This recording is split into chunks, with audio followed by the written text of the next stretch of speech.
Hello, everyone, and thanks for joining us today. I've got a few reminders here while folks are still joining before we jump in. We do like to keep our webinars conversational, and we welcome your questions throughout. You can send questions to the panel through the Q&A button located on your Zoom control panel. We'll try to answer as many as we can live, and if we don't get to your question, we'll be sure to follow up afterwards. You can also follow along with today's conversation on Twitter. We'll be live tweeting throughout the webinar at Rio_SEO and using the hashtag RioWebinar. And finally, we'll send a link to the webinar recording within 24 hours. So look out for a follow-up email from our marketing team.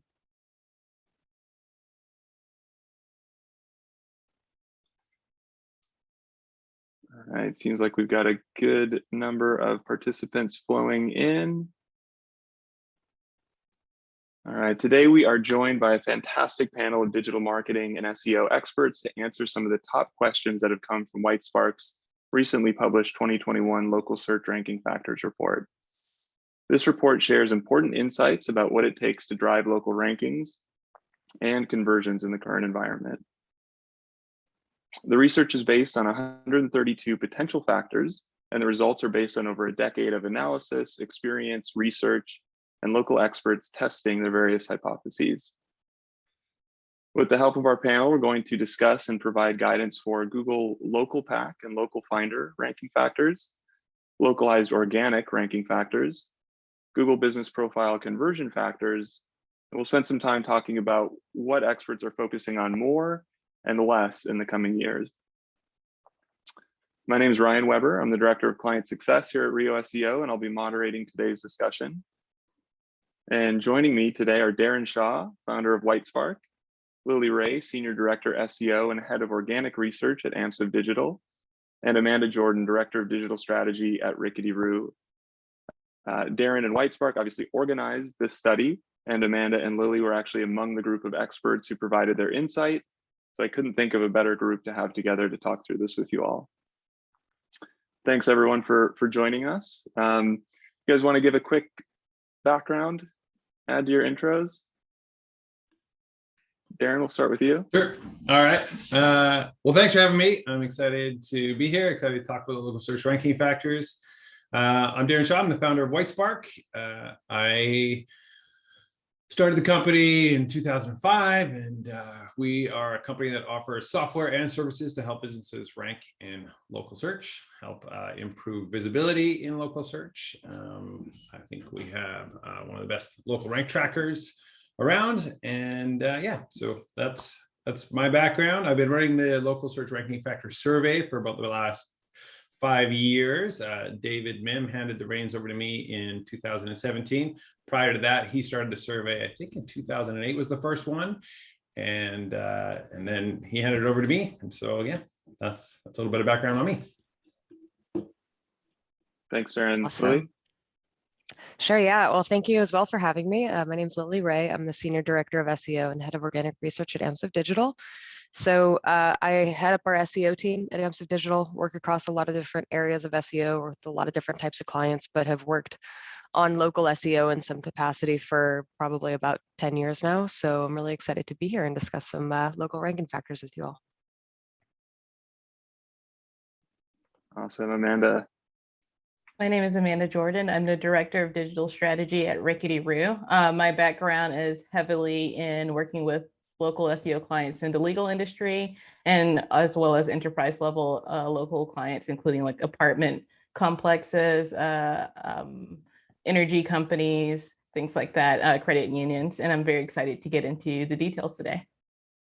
Awesome, thank you. Again, thank you all for being with us today. And before we jump into the actual content, we want to get started with a quick audience poll to see your thoughts on the factors that were measured in the study. So we're going to ask a question here. Which factor do you think has the biggest impact on Google Business Profile conversions?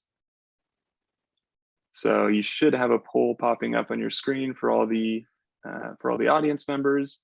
Am I allowed to answer? No. You already have. So we'll compare the audience answers with those of the report later in the webinar. There's 7 to choose from. You can see those on the screen here. Give everyone just a minute to get their responses in. And I'm guessing most, if not all, of the audience members have read the report, maybe more than once. So curious to see if their feedback aligns with what the experts had to say.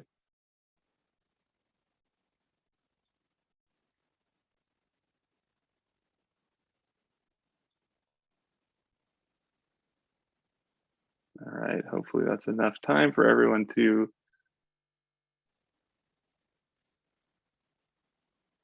Interesting. Okay, so I don't know if everyone can see the poll results here. Proximity of address from the point of search was number 1. Completeness of GMB listing was number 2. And it looks like high numerical Google rating. So a little bit of divergence from what the experts had to say in terms of conversion factors. I think these align closely with ranking factors. So it'll be interesting as we get further into the presentation, we'll be able to compare these side by side. But thank you all for the quick feedback there on the fly in the audience. All right, so to kick off today's discussion, let's start with Darren, just sharing a little bit of background on the study, why it's conducted each year, what's the goal of the research. Darren, take it away. Sure, yeah, so the Local Search Ranking Factors survey goes out to roughly 40 of the noteworthy local search experts, people that have gotten on my radar, people that I know that have been practicing local search. They're in the trenches, they're doing the work, they're testing things, they're trying to understand what impacts local rankings. How, what are the things, the factors that the levers they can pull that have the biggest impact. And so I ask the participants a whole series of questions, and then we aggregate that data. And when you get the best minds in local search all coming together to answer these questions, we can sort them by what we think seems to have the biggest impact on local search, which factors seem to be more important than other factors based on how they've scored those factors in the survey. So that's the general gist of it. As I mentioned earlier, it's been in operation since 2008. David Mim ran the survey until 2017 when I published the first version under my name. David did all the groundwork. He basically just gave me the survey and I've taken it, and year after year, the only things that really changes is sometimes there's new factors to consider. So I changed the factors, I changed the questions, I added a few things about myth busting, conversion rate, what seemed to have the biggest impact on conversions, because it's not always just about rankings. So that's a little bit of a history of the survey. And if you look at the chart on the screen there, we break down the factors into a number of core groups. And so that is your Google business profile, which when I published this, it was called Google My Business. Now it's called Google Business Profile. So it's your Google listing, your website, so your on-page signals, title tags, headings, content, that kind of stuff. Your reviews is another big area. Links to your website, not links to your Google listing. That's not a thing. I think it is a thing, but it's not a useful thing. Then there is behavioral signals, like are people engaging with your listing, clicking through on your photos, spending time looking at your listing, reading through your reviews. We are theorizing that Google is tracking that and trying to identify which listings consumers are spending more time on, and that could be a signal. And I think it is really worth noting that this isn't, Google didn't hand us these 132 factors and say, here they are, you go ahead and sort them. It's all conjecture. This is a survey of opinions. This is what we think, and we think this based off of what we see in the real world. Like the most obvious one prior to the vicinity update that just happened was keywords in the business name. Like you could see that happen overnight. You'd add keywords to the business name, and the next day you'd be ranking #1. It was like, sweet, thanks Google. So that fortunately has been reduced. So that was a big problem really in local search, but that's what we're talking about. We're talking about what the practitioners are seeing have an impact on ranking. We're working on local search. It's our job to make people rank. What are the things that we're doing that seems to have the biggest impact on rank? So that's what the survey is. And I'll stop talking. I think that's a pretty good intro. Yeah, no, that's perfect. And so again, you nailed it, that this isn't, you know, the exact scientific, you know, dissection of the algorithm. This is perceived value and feedback, but it's coming from, like you said, the thought leaders and the experts who, you know, live this stuff day in, day out. So it carries a lot of weight. And I know for us and a lot of folks in the industry, we refer to this all day long, right, with clients and on our own projects. So let's jump into the first slide here. So there's two sort of main types of ranking, right? You've got the local pack and local finder ranking factors, and then you've got the localized organic ranking factors. As you can see, GMB is now the strongest overall group or category for local pack and local finder. And then on-page signals and links now make up the vast majority of the weighting in the localized organic results. We'll dive into more specifics on both of these later in the webinar, but just wanted to kind of tee that up as the two different sort of categories or sections in terms of types of ranking. And one of the cool things, you know, Darren, you mentioned, obviously this has been going on since 2008, and I think we have comparative data from 2013 onward. So it's really interesting. We can start to look at the trends over time, right, and start to glean some insights from that. On the next slide, I think we've got a visual for those trends. Yeah, exactly. So the one that jumps out right away, of course, is the huge increase in, you know, perceived importance of GMB or GBP. We'll kind of use those terms interchangeably today. Still old habit there. Part of that, of course, is primary category and additional categories. Some of the first things and easiest things to optimize that are going to determine visibility and ranking. Other trends that we see, though, the steady increase of reviews over time, and then the decrease of citations. And so we'll talk about all of those things as we get into the details here. First up is looking at the individualized ranking factors for local pack and local finder. Darren, let's start with you here. What are, you know, if you've got a new client that comes to Whitespark, or you're working on a new project, what are some of the first things that you look to do, some quick wins that a business could focus on just based on these factors? Well, this is interesting because the local search ranking factors, this list right here, often can form your to-do list. And the primary category has such an incredible impact that sometimes the quickest win, what does it take? It takes like 30 seconds. You just go into Google Business Profile and change your primary category. And the example I love to give in this case is, if you have a new client, let's say they were a criminal lawyer, they do criminal defense, their primary category, maybe they set it back in 2009 when they first created their Google listing, and their primary category is law firm. So you can have an incredible impact instantly if you change their primary category from law firm to criminal defense attorney, because now the category more closely matches the key phrase that they want to rank for. You are telling Google, like, it's the strongest signal you can give Google about what your business is, what you do. And so that getting that primary category is probably the lowest hanging fruit out of anything. So primary category. And then the second thing would be additional categories. And let me just say about primary category, often they already have it. So you look at it and like, okay, well, they already have the best categories, not really much we can do there. But additional categories is typically an opportunity because many people don't realize that Google is adding new categories every month. There's new categories popping up all the time. And so competitors that are sleeping, they set up their listing years ago. They didn't realize that there's now some really specific categories for the services they offer. So if you go into the additional categories, you can add all those additional categories, and you're casting a wider net. It really helps you to rank for all these additional terms. So let's say you only ever had your primary category set in your Google listing. Now you've added 7 additional categories. You can have a huge impact on how much visibility your Google listing is getting, how much traffic you're driving from Google. So primary category, number 1, low-hanging fruit. Additional categories, number 2, low-hanging fruit. And then the next thing I'd probably look at is website title tags, especially in the small business space. You get a lot of these business owners that just have a title tag that says home or about us or whatever. Like they haven't taken the time to optimize their title tags. That's some really great low-hanging fruit, where if you go in and you add the keywords to the title tags, that can have a big impact. I have a video on how to write a great title tag. One of the things I always like to talk about when I talk about the local search ranking factors, that slide that you showed up before, I know that Google in the local pack finder, we see this 36%.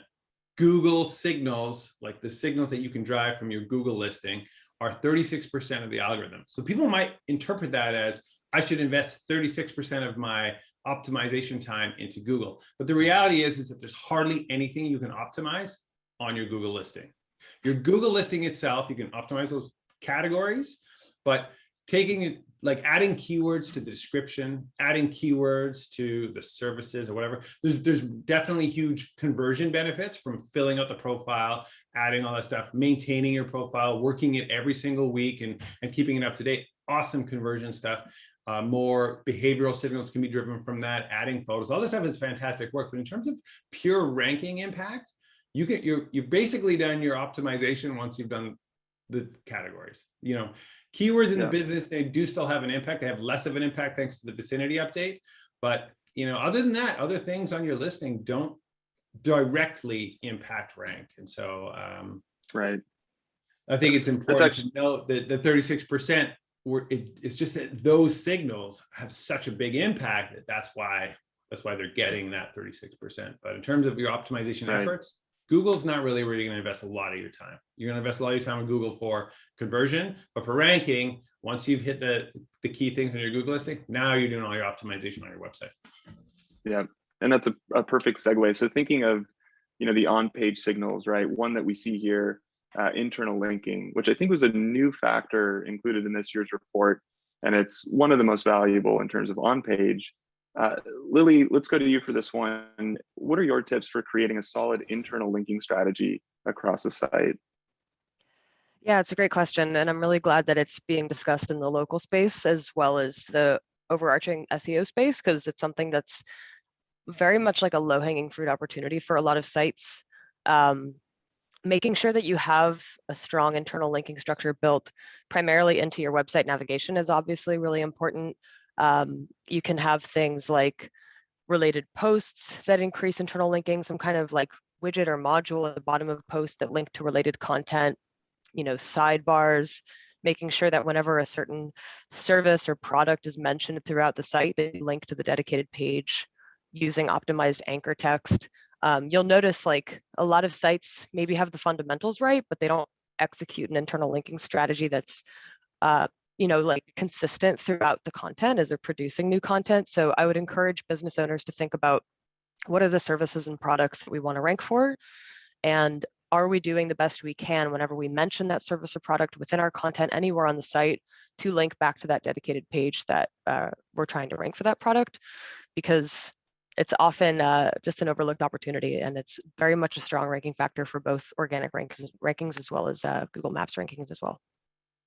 Yeah, I think one of the key things you mentioned is as you're creating new content, you need to keep those links fresh, right? And kind of go back and make sure that you're inserting those internal links where it makes sense. Yeah, and be careful too, because a lot of SEOs of the past have over-optimized internal links. So that's basically doing something like having the same anchor text 100% of the time. So you want to look for natural ways to highlight whatever product or service you're focused on and diversify the anchor text. So don't have it be the same every time. That's great advice. Okay, shifting gears back to kind of off page, and this is more related obviously to GBP. So talking about reviews and specifically the content within those Google reviews, we're seeing this becoming an increasingly important ranking factor. Amanda, do you have any advice for how brands can get reviewers to mention specific keywords in their reviews while still adhering to Google guidelines, of course? Yeah, so one of the key ways you can do that is think about the ways that you reach out to your customers now and ask for reviews, and thinking about the way that you can add things to prompt them to think about those elements of their experience. Like, so how was your experience with us? What did we help with you with? How who was your support team member that reached out to you, things like that. And I would also think about the questions that Google asks Google local guides when they're updating reviews, and how they prompt them to provide information like, does this restaurant have tapas? Things like that Google asks, and consider those as things that maybe you should be asking your customers as well when they're going through the process to leave a review. Because if Google's looking at the answers to those questions, it's likely that if it's in the review, they're going to be pretty happy with that. So that's a great way to get reviews. Just look at how you're already asking for reviews and just taking that to the next level by prompting them with questions or statements that will make them think about their entire experience, not just leaving 5 stars and not leaving a comment. Those don't do much for you as far as rankings. Right. That's a great point. Google's kind of doing some of your homework for you, right? By giving you the ideas of what questions to ask. Awesome. Lily, I'll go back to you for this one. We see a few other landing page elements included here in these factors, title tags, H1s. In your view, where should businesses focus their attention in terms of landing pages in 2022? Yeah, I mean, I think title tags and H1s have always been extremely important, strong ranking factors for SEO. And by now, most businesses know that. So I think that the importance in 2022 is thinking beyond just optimizing for the keywords that you're focusing on and really thinking about the value that the page is providing. So if you think about like Home Depot, for example, they have hundreds, if not thousands of locations around the US. Each one of the local landing pages for Home Depot has so much great unique content on it specific to that location. So they might have like events that are coming up, the staff that works there, anything you should know about the weather in that region or something. So people are really innovating when it comes to unique, valuable content. So yes, put the keywords in the title tag, in the H1, maybe some other headers on the page, make sure that it's reflected within the body copy in a way that makes sense for the user. But also think about ways to diversify the content and reduce duplicate content and add as many unique features that really help the user, because that's really where Google's shifted its focus in the last few years. Yeah, 100%. And content is going to be a theme throughout the conversation today. So we'll definitely come back to that. And it's a good segue right into the localized organic ranking factors. Obviously, these on-page signals, content is a huge part of that. Another piece that we see is inbound links, right? So Darren, we'll go back to you for this one. Do you have any tips for how brands can go about building high quality, high authority inbound links to a domain? I know that can be a tricky one to get right. You want to make sure that these are high quality links. Any advice you have there? Yeah, there's a different approach depending on the scale of your business. I just want to, sometimes people don't know what the difference is between local pack finder rankings and signals that drive them and local organic. So I just wanted to be really clear. When you do a search for, let's say you did, lawyers, Denver, you'll see the local pack and the three pack with the map. If you hit more places, you go to what's called the local finder. And then when we talk about local organic, we're talking about the blue links underneath that. And oftentimes in those blue links, you're going to see Yelp, Avvo, a lot of directory sites, Wikipedia sometimes. But then Google injects local businesses. So lawyers that are local to Denver. And so when we talk about local organic rankings, it's like, how do you get your client, your business ranking in those blue links down below? So that's what we're talking about when we're talking about local organic ranking factors. So your question about links, it really does depend on the business. So if we're talking about a lawyer, it's a lot of really great stuff that you can do. You could, sponsorship links are a pretty easy win. So what that means is you look for opportunities in your city to sponsor local organizations. They could be homeless shelters, they could be 5K runs, those kinds of things. Just opportunities to sponsor those with cash, and then you get listed on their website and you get a really good local link. And sometimes these are super high authority. Sometimes these organizations have been around for a long time.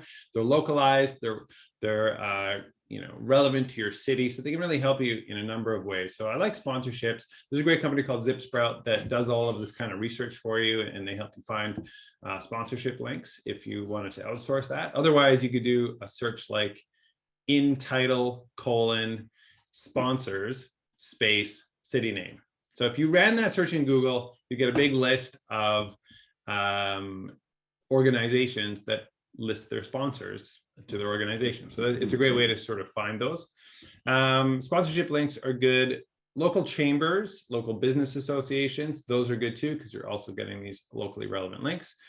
The holy grail, if you've got the budget and the time to do it, would be content-based link building, creating excellent content in your industry, and getting it out there so that people are linking to it. And anything stats-based can really drive a ton of links. I once saw a law firm that had like 1,200 links to like stats on divorce in their state, because once this amazing thing that can happen is that once a page and a reference gets picked up, then everyone else starts picking it up too, because they see that someone else referenced it. So anything that you can do around stats-based is really valuable.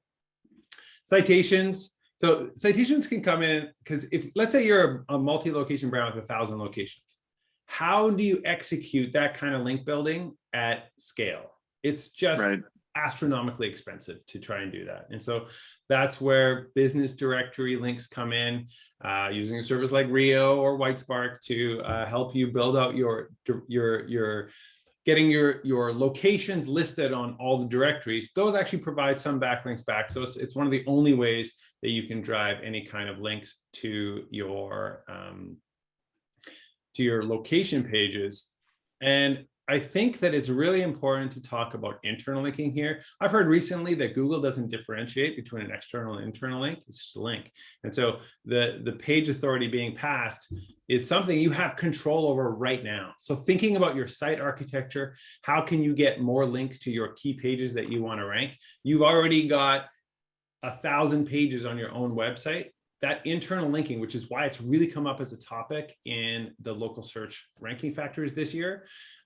It's a real powerful lever you can pull. You have control over those links. So internal linking, really referencing all of the tips that Lily gave earlier is a huge way to drive some links.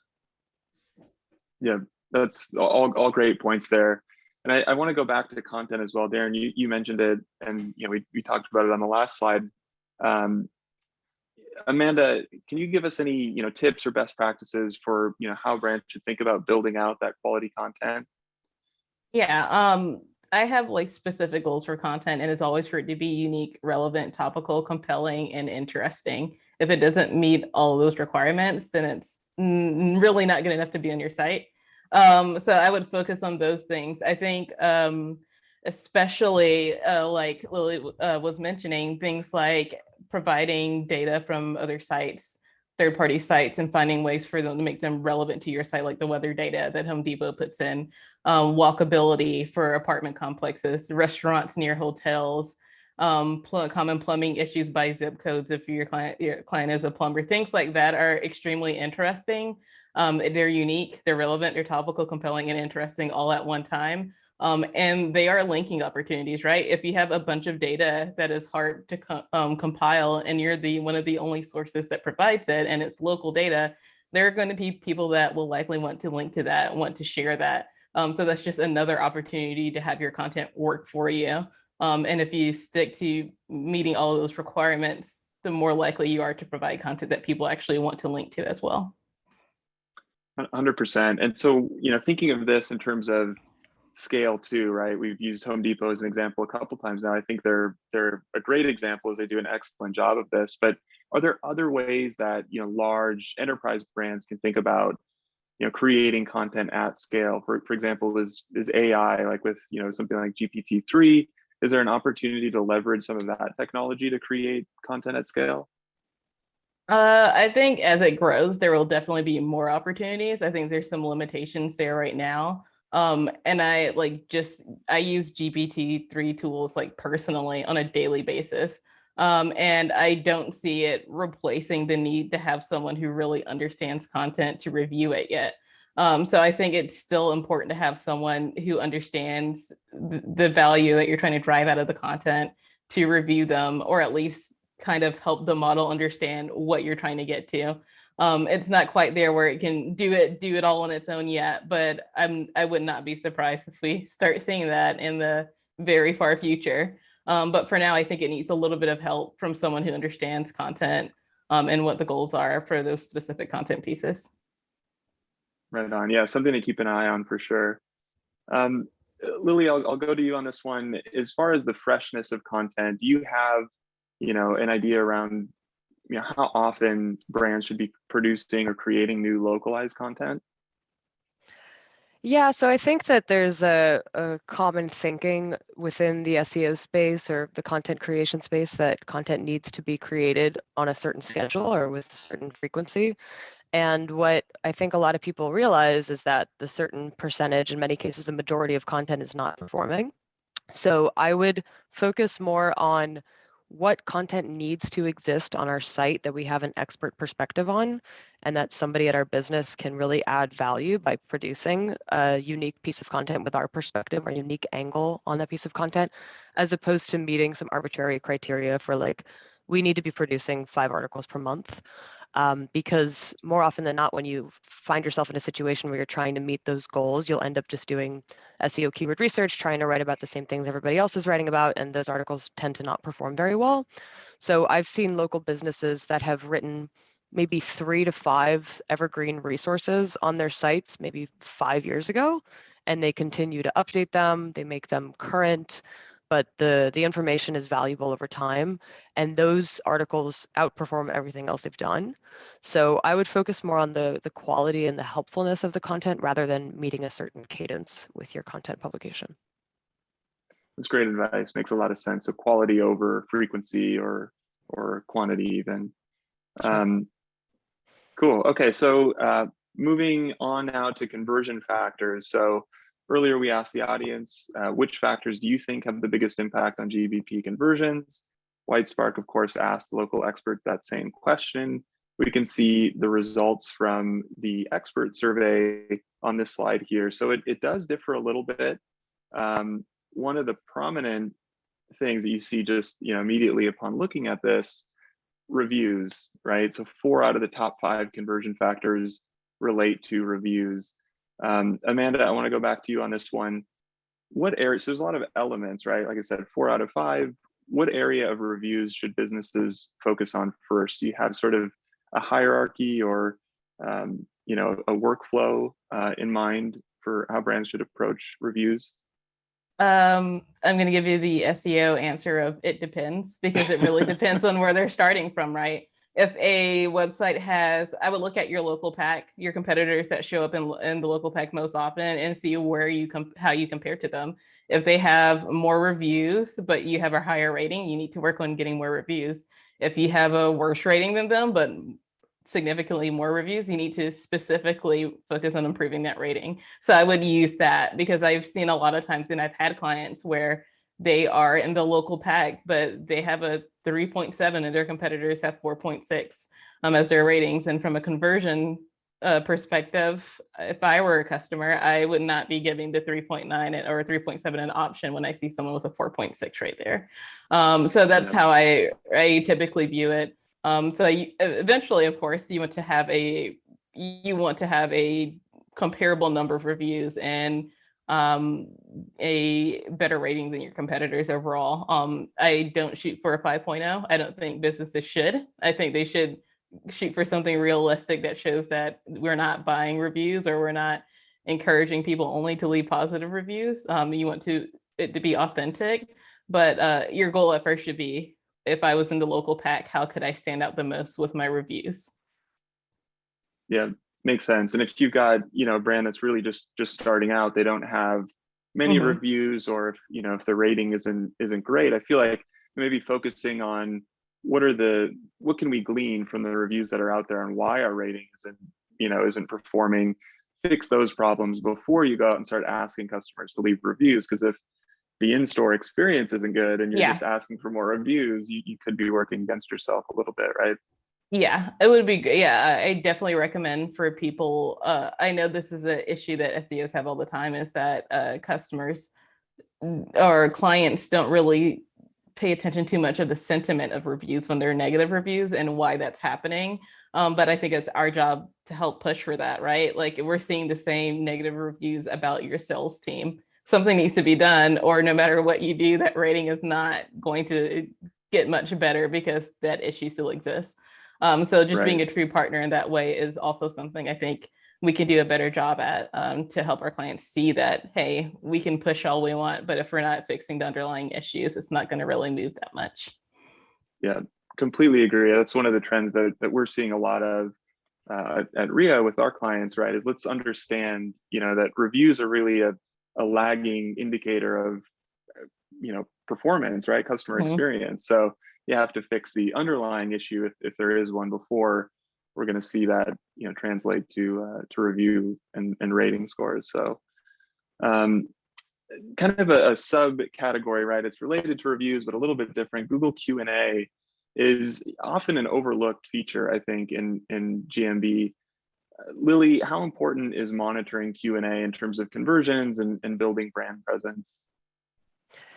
Yeah, I think it's super important. And it's also something that's very often overlooked. Or in many cases, like a company maybe has optimized a lot of their Google business profiles, but they're not necessarily paying attention to what's happening in the Q&A. So I've seen a lot of different examples, and I'm sure you all have in the wild, of like somebody leaving a question on a Google business profile that's like very conversion oriented, like, hey, what time do you guys close on this holiday, or like whatever the question is, and nobody's answering it, right? So it's like Yeah, you're leaving a lot of money on the table when people are asking these very specific questions and there's nobody there to answer them. And then even worse than that, you might have a random user come and leave a question that's, or an answer that's wrong. So right, the more that you can do to get ahead of that, to seed questions that are questions you actually want to be public facing, like an FAQ about your business, and then having the owner answer them, having people upvote them so they're pinned to the page, that's a really good reputation management strategy. And I would definitely encourage everybody who's doing local SEO to pay attention to those Q&As, because not only are there great conversion opportunities for the business, but it also just gives you a glimpse into what the user is thinking about when they're considering your business. yeah, that's great advice. I love the idea of kind of seeding some questions and answers, pulling from your FAQs. That's a really great idea. Darren, another conversion factor that historically maybe hasn't gotten as much attention is the quality and relevance of photos associated with the profile.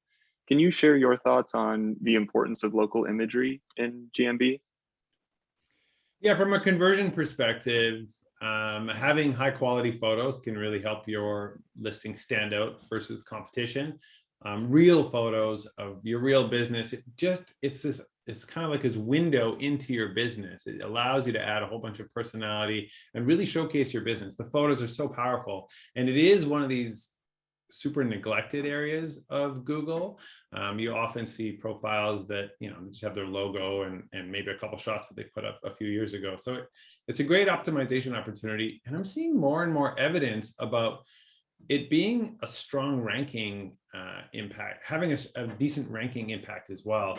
So case studies, I don't think I can talk about them, but where a big multi-location brand invested in high quality original photos for a subset of 100 of those locations, and saw a massive increase in rank for those locations. So it was noteworthy. Maybe I shouldn't use the word massive, but it was noteworthy that there was an impact. And I don't know if anyone has seen this Google Vision AI, but this is this thing that I'm super excited about right now. Google Vision AI, you can drag any photo into it. If you just Google it right now, Google Vision AI, you can test how Google is interpreting what's inside the photos. And so the case that I love to reference was Joel Headley at the last Whitespark Local Search Summit. He showed a case where two photos that looked almost identical, they were just taken from slightly different angles, of a dentist. So it's a dentist working on a patient in the chair, checking with the scope or whatever. And in one shot, the Google interpreted that image as man with glasses. Then they asked him to take his glasses off, go at a slightly different angle, and they took the photo, and the very first object identified in the photo was dentist. Which photo do you think would have a bigger impact on your relevancy signals, the signals you're sending to Google? You can now, with Google Vision AI and knowing that Google's interpreting the contents of what's inside the photos, it becomes this new opportunity to send strong relevancy signals to Google. But you can't do it unless you know how Google's interpreting the photos.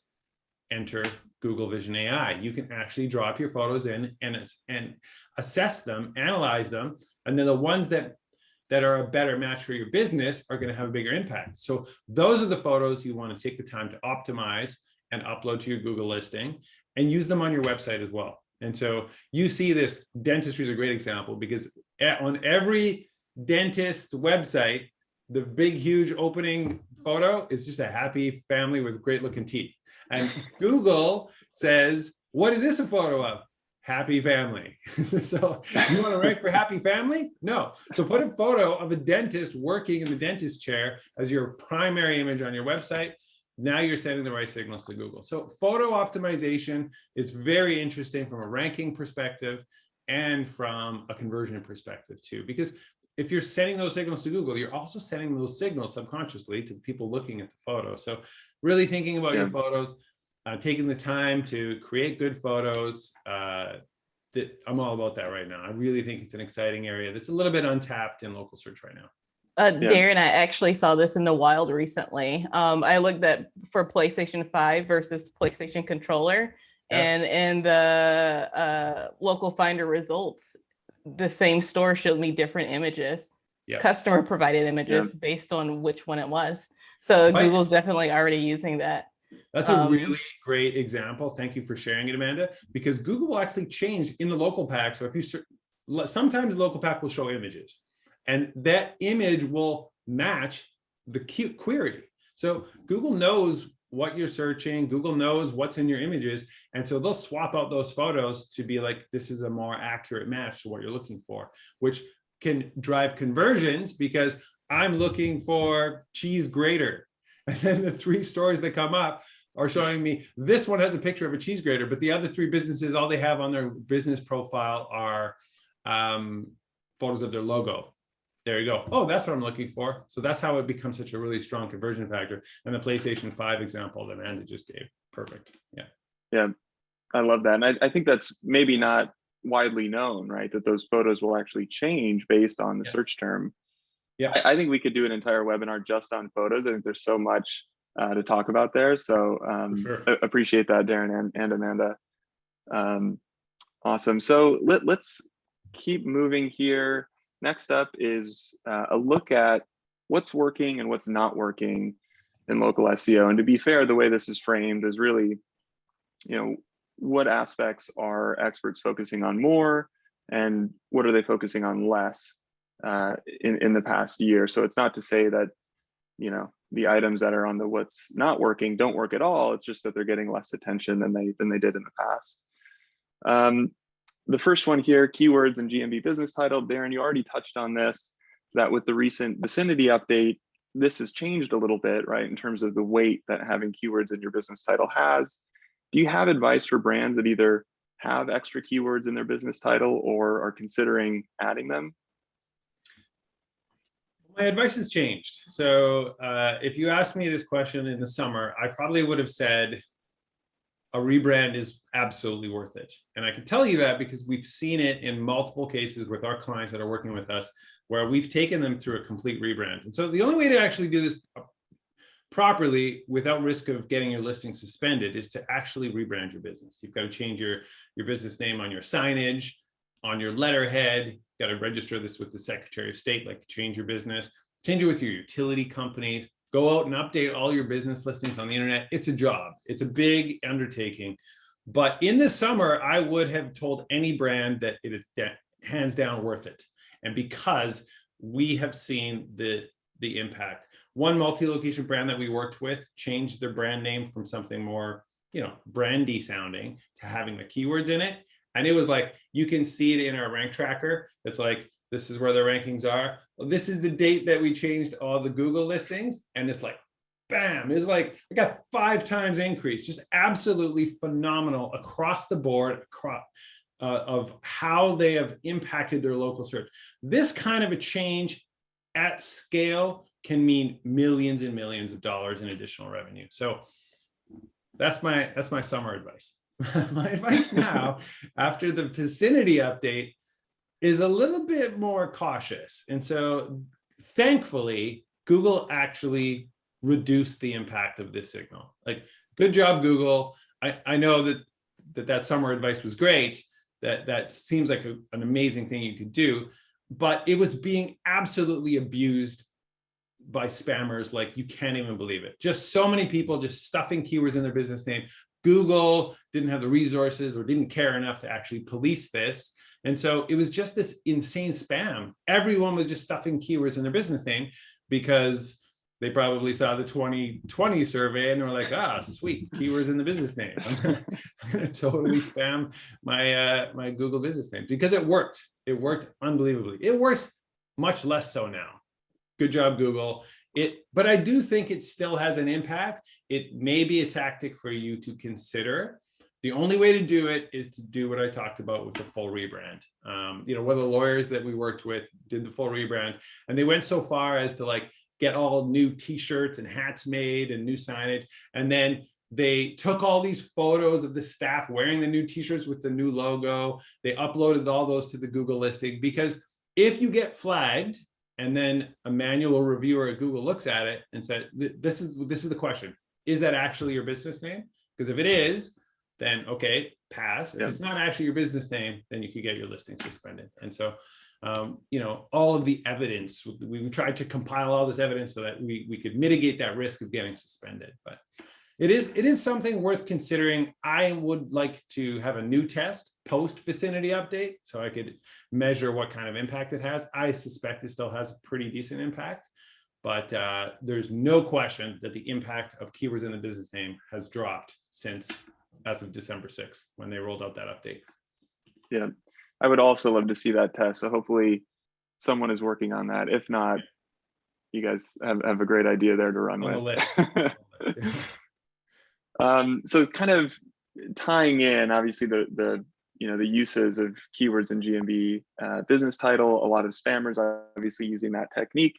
Another factor we see here that folks are spending more time on is the removal of spam listings through spam fighting.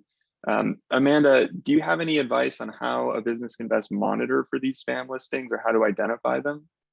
Yeah, so I would use, or what I do use actually, is Whitespark GMB Explorer, and then you can just choose what keyword you're looking for within the business name, and then you can get a list of all of your competitors near you and when they have the keyword in their name, and then you have your go-to list of who to go after. Bright Local also has a local search grid that has a spam reporting section in it. So those are 2 options. As far as reporting them, it's best to have a local guide account to do that, just because Google seems to be a little bit more serious about taking those recommendations when it's coming from a local guide versus a typical Google user who hasn't left a ton of reviews and left a ton of information for them for other businesses. Those are my recommendations. How fruitful it will be, that's the thing that about reporting spam, that it's not always very fruitful as to getting those competitors taken down, even when they're like blatantly against Google's guidelines. What I like to do is just make sure I track what date I've reported them and things like that as well, like what date I reported them, what the new name is, if I see it magically change back to the spam name, right? Because your competitors can just edit their name again. That's another issue with it, is that they can just go back and change your name again, like it never happened in the first place. So those are like, using these tools to help doing a little bit easier is a good way to kind of mitigate some of those time-consuming issues related to spam reporting. Yeah, it's kind of like whack-a-mole, right? It's never ending. You're just kind of chasing them around. Do you see that problem more in specific verticals? Yes, definitely. Consulting sees it a lot. IT sees it a lot. Legal sees it a lot. Dentistry sees it a lot. There's like some industries where there's spam is just kind of the way it is. If you looked up IT services, Los Angeles or San Diego right now, almost all of them are spam. Like everyone in the top 20 pretty much is spam. And unfortunately, it's not always very successful to get those guys reported, especially since they've likely done a lot of research to figure out how to get away with doing that, even if they're not doing a rebrand, which they could do, right? It's not like there's anything stopping them from doing it, but they're getting away with doing it the easy way. So that's what they continue to do. Right, right. So that's obviously it's a challenge to do that at scale, and we've talked about this a couple times, and I want to come back to content and how to create content at scale. Lily, do you have any advice on how businesses can kind of create a unique user experience by location or by city at scale? Yeah, one exercise we've done that was kind of fun was creating a questionnaire for each business location where the people that worked at that location could provide some unique information about what's happening at that location. And that was really nice because you get like tidbits about the business that you wouldn't otherwise get. And of course, it's going to be 100% unique content, which is really important. Coming from like more of the like technical organic search side of things, we deal with, especially on my team, we deal with a lot of algorithm updates. And one thing we noticed that's common among sites that are negatively impacted by core updates is that they have a lot of these like local doorway pages in many cases, which are completely duplicated and don't have a lot of unique value. So we're always looking for ways to diversify that content. So anything you can do to work with the individuals who work at the actual locations to provide some unique insights about that business is going to be really effective. Yeah, I love that idea of a questionnaire, right? That makes a lot of sense and does a lot of the heavy lifting, right? Totally. Awesome. So, all right, let's now spend a couple minutes on what's not working or where experts are focusing less in terms of local SEO. Citations are one that we saw, trending downward. We see it again here. Darren, in your view, why are folks saying citations are less important in 2022? Yeah, I think it's easy to misinterpret this data.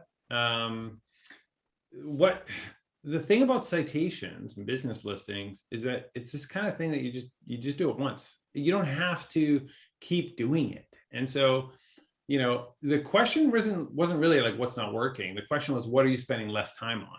And so people are spending less time on citations. It's a once and done thing. And there are some caveats though, like, if you go back 8 years or whatever, citations were all the rage. It was this easy way to rank in local. People would just, well, you want to rank in local, get yourself 200 listings on all the business directories. Nowadays, everyone already has that. So it's table stakes. And so it doesn't provide this competitive advantage that it used to, but it is still a foundational thing you have to do. Google's local algorithm is definitely looking at prominence signals. And one of the ways they measure prominence is, how often do you come up on the internet? Business directories is one real easy way to just blanket all the key places that you should be listed on. And so I really recommend getting the top 50 sites, any industry specific sites. So anything that's specific to your industry, any local specific sites that you can find. Once you've kind of hit that, you're pretty well covered for listings. You don't have to keep at it. I like the data aggregators. I think you should be in there. But it's kind of this once and done thing. And so, yes, people are spending less time on it because you don't have to spend that much time on it. And actually almost everyone's outsourcing it, so it's just this thing. You outsource your business listings, you get them sorted, and you move on to other higher impact tasks. I do think it's a relatively small piece of the pie chart of how it impacts rank. It's not a massive ranking booster, but it is foundational. It's something that you should do. Uberall did a very interesting study where they looked at over, I think it was 1,000 businesses, and the ones that had, they were covered on the top sort of 50 sites, ranked notably better or had more visibility in Google. I think they were measuring this with Google My Business Insights data than businesses that were just on the core site. So there is value in getting wider distribution, but it is an easy task. It's easy to outsource. So it's the kind of thing you should do. But this is why we're seeing people spending less time on it. Yeah, completely agree. It's table stakes, and using aggregators, it's a great way to kind of set it and forget it, right? It's not something you need to think about every day. All right, another one we see here, GMB messaging, right, is on the list of factors that are receiving less attention. Lily, do you think this is due to a lack of capacity maybe to monitor and respond to messages in real time? Or is it actually an indication that messaging just isn't as important in terms of conversion or visibility? I don't know. In my experience, I have trouble believing that it's not important just because of the types of messages that I've seen come through. You know, I've worked in a capacity where I have messages coming onto my phone because I help work with various businesses for Google Business Profile, and like the types of question again that people are asking, it's like people that are ready to make a purchase or people that really want to learn more about your business. So I think maybe people just aren't leveraging it that much, but in my experience, any form of like chat with the customer or messaging with the customer is crucial because you're getting those people who are already interested and just have some clarifying questions. So I think it's a great feature. Yeah, completely agree. I think it's, you know, capacity is sometimes hard, especially when you think of enterprise brands with, you know, hundreds, thousands of locations. That can be tough to have real-time, you know, capabilities to monitor and respond, but agree with you, there's a ton of opportunity there. When I look at this chart, I wish I had just cut it off at 9, because I do think that the messaging is super important. And so it's just this sort of skewed perception. We see this on a chart that says what's not working, but GMB messages working is awesome, turn it on. It's just that the question was, what are you spending less time on? And so it's a bit, the data's been twisted a little bit here. GMB messaging is awesome, definitely turn it on. Don't let this deter you. Agree, and I think that's an important clarification. I know we're just about at the top of the hour here. We did have a few questions that came through, but just given the timing, I think we'll follow up with those via email. Thank you. We covered a lot of ground today. We found it to be, you know, hopefully all of the audience members found it to be informative and actionable. If there are any questions we didn't get to, and like I said, there are a few, we'll make sure to follow up afterward. We'd also be happy to answer any questions you didn't have a chance to ask live on the webinar. If you'd like to shoot us a note at marketing@rioseo.com. I want to thank everyone for joining today's discussion, and a special thank you to our panelists, Darren, Amanda, and Lily, for taking the time to be with us today. Guys, if you'd like, go ahead and let the audience know how they can best reach you, Twitter, email. You can email me at darren@whitespark.ca, and you can find me on Twitter at Darren Shaw _. Just gonna throw that underscore on the end. Some real estate agent has Darren Shaw. For me, it's Twitter. It's Lily Ray NYC. For me, it's email at amanda@ricketyroo.com or on Twitter at Amanda T. Jordan. Awesome. Thank you all. We will be sending out the recording of the webinar within the next 24 hours. And another reminder just to visit Whitespark's website to dive deeper into each of the areas we discussed today. Rio also published an analysis of the 2021 local search ranking factors in an ebook, so we'll be sending that along with the recording. It was a pleasure to moderate today's discussion. And as a reminder, we do host these types of local search conversations every month. So we hope to see you all again soon. Thanks again. Thanks, everyone. Thanks, everybody.